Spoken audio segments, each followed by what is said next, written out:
I'm Robert Lawrence Kuhn, and here's what I'm watching. The party's relentless anti-corruption campaign, unprecedented under President Xi Jinping. It has won strong public support, and it will certainly continue. Anti-corruption is the ever-present sub-theme of the 19th CPC Party Congress. Everyone wonders, who's next? I myself am questioned by the media about the anti-corruption campaign, and I'm asked opposing and contradictory questions. International media ask me to confirm that the only purpose of Xi's anti-corruption campaign is political struggle with opposing factions and suppressing political opponents. Chinese media asked me to confirm that the only purpose of Xi's anti-corruption campaign is to punish corrupt officials, and it has nothing to do with political struggle with opposing factions and suppressing political opponents. When Western analysts see Xi's anti-corruption campaign as largely a weapon of political power, it reflects their superficial and one-dimensional perspective of China. Befitting the size and complexity of the country, for almost every decision of importance, China's leaders have multiple motivations or reasons. For the anti-corruption campaign, I can see 10 motivations or reasons. There's nothing magical about 10, there could be more. 1. To state the obvious, officials who are manifestly corrupt are brought to justice.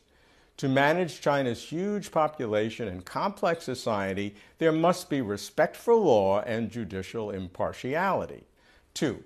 By combating corruption, the party increases public trust, augmenting confidence in the party's continuing leadership.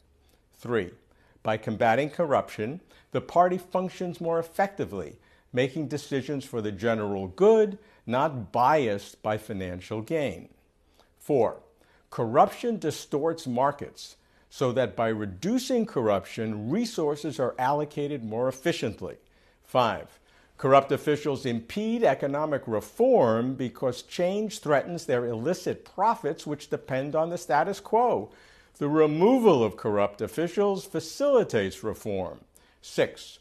Corrupt officials thwart rule of law for personal interests, and prosecuting them strengthens rule of law for national interests.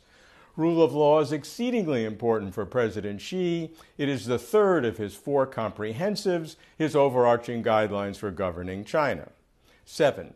Some corrupt officials, in addition to enriching themselves, have non-standard political ambitions that could destabilize the system.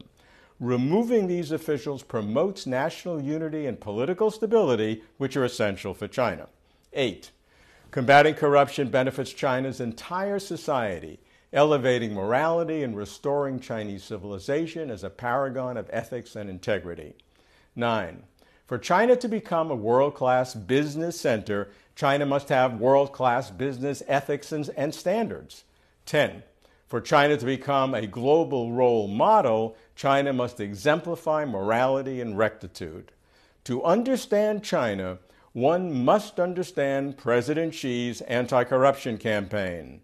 I'm keeping watch. I'm Robert Lawrence Kuhn.